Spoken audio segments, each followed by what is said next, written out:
in the work, then we say, well, there are many, many, many types of filters. Your body is a filter, so we call that the somatic mind. It's a general filter. So how your body is set will translate the infinite possibilities that are available to you into a specific reality.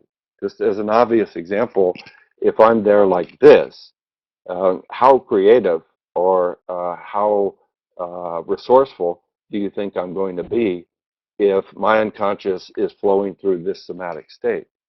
And I think intuitively, everybody would appreciate not very creative.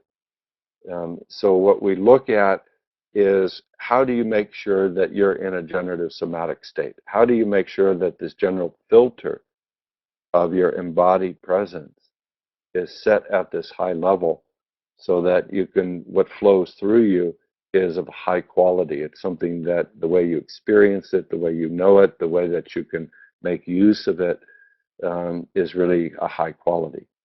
The second general filter that we emphasize in the work is what we might call the filter in the head or the cranial brain, which goes by the name of the cognitive mind. So your cognitive mind, the intentions that you hold, the beliefs that you have, the expectations, the interpretations that you make, is that these are primary means by which your reality appears in your life.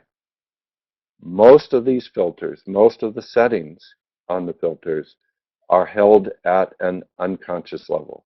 They're conditioned, oftentimes from multiple generations. So it's hard to know fully how your filters are set. I always say, if you want to know what's in your filters, look at what repeats itself in your life. And secondly, look where you experience emotion, because that tells you what's in your identity filters.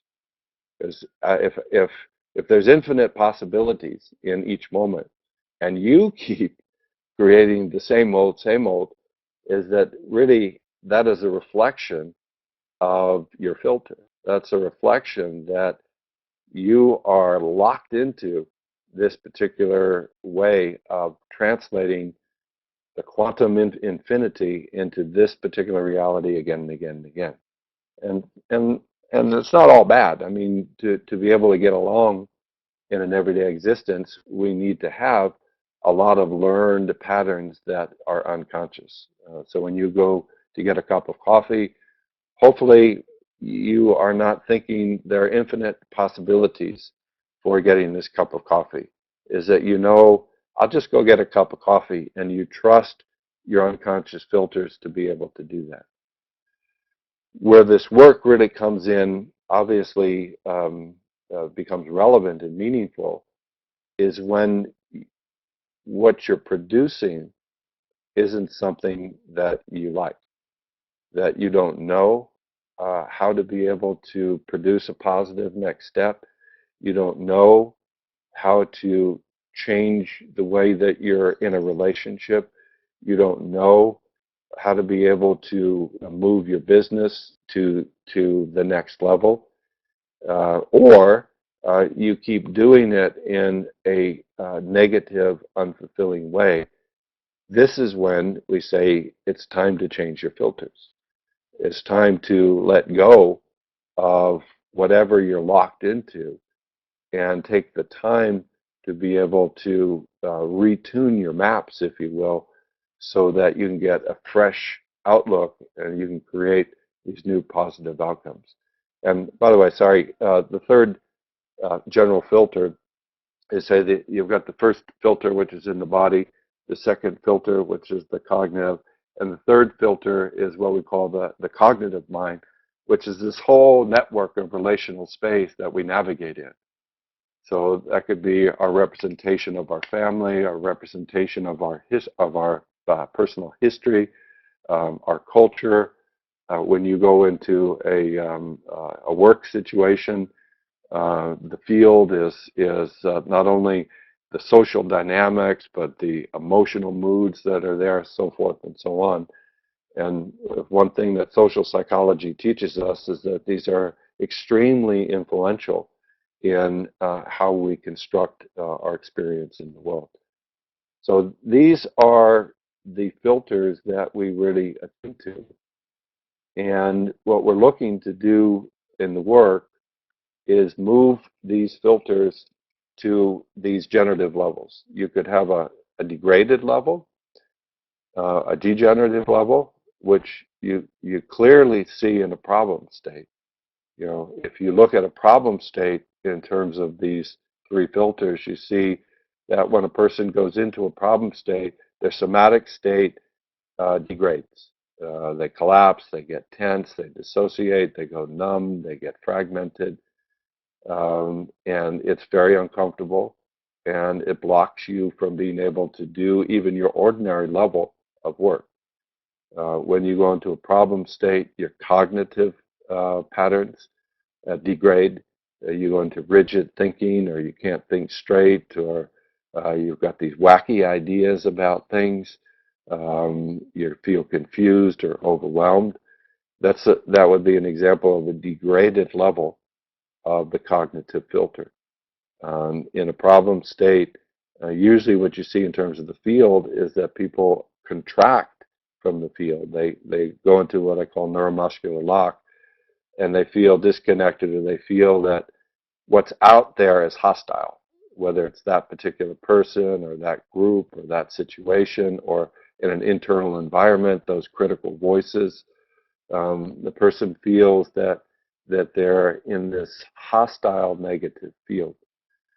So what we're interested in doing is saying, instead of continuing in that way and basically rearranging the chairs on the Titanic, instead of just doing more of the same, take a break, let go, and we have a lot of methods for doing that in the work, and let yourself shift your state to what I would call the heuristic form, or the simplified form of the generative level of these three filters.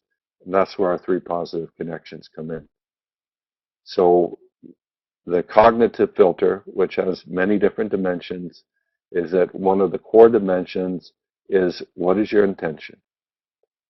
In a problem, the intention becomes negative. I just don't want to feel bad. I want to get rid of that. I want to get away from that.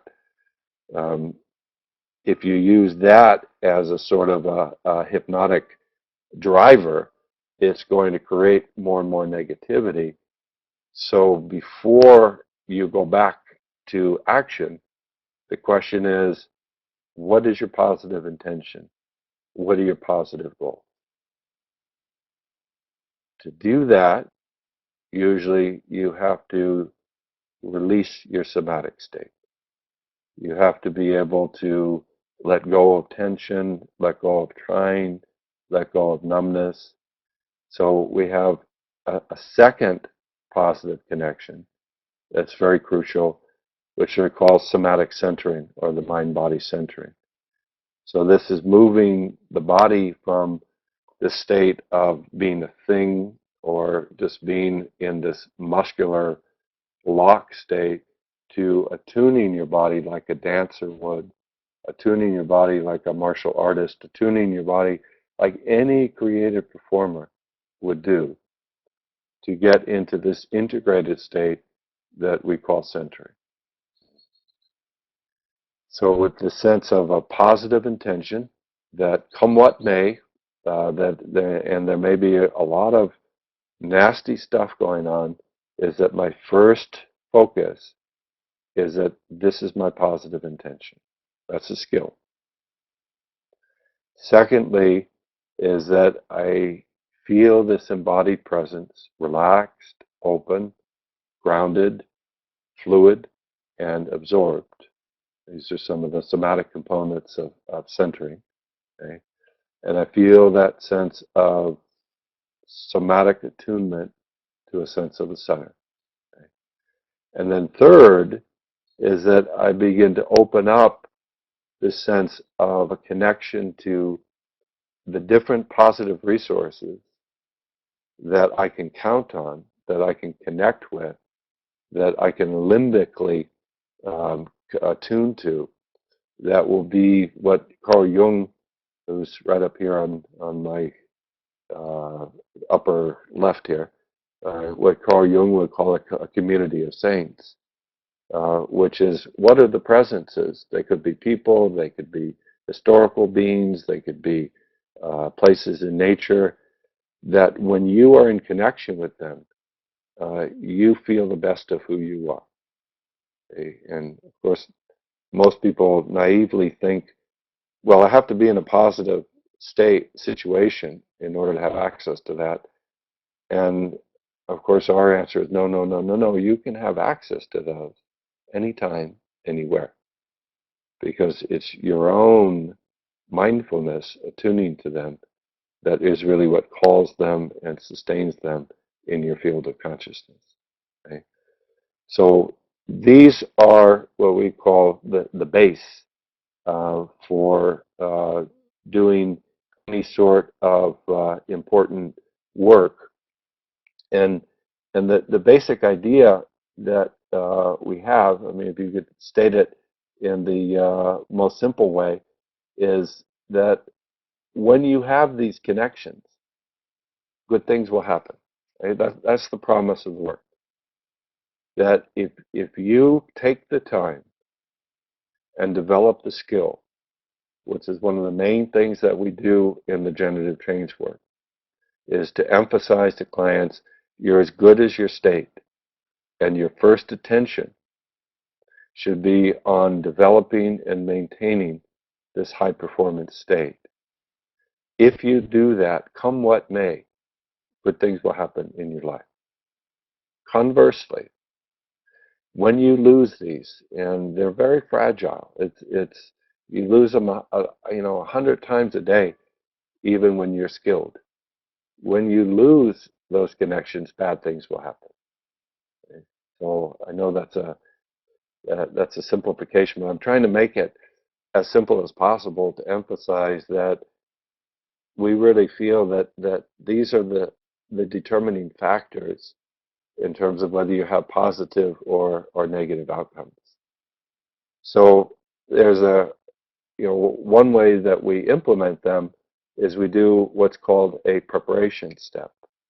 And the preparation step, which I have up there, is very, very simple, is that we do this little settling, maybe talk to a person, casual conversation, how's the weather, how about the San Antonio Spurs, which are on the verge of winning the basketball championship tonight, my team.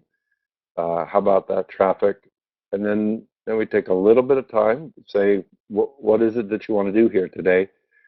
And then we do something a little bit more formal and say, so in order to make sure that you can be able to uh, realize your positive goals here in the session today, um, I'd like to take a little bit of time to help you to get into your best possible state.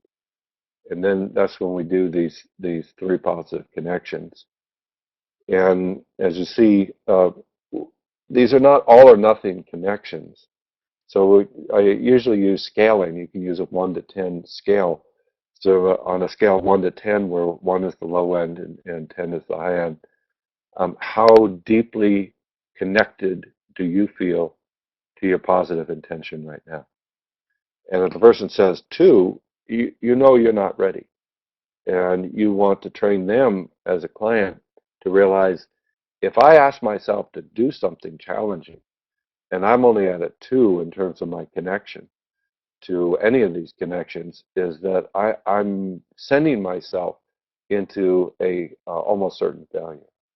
So then you take the time, as we have the skill base to do, to be able to increase those, to optimize the levels. And once they are optimized, then go do it. Then go act. And knowing that as you act is that your connections will fluctuate. So if you have your first connection to monitoring these particular connections and having the capacity to optimize them, you're in the driver's seat. You're in great shape.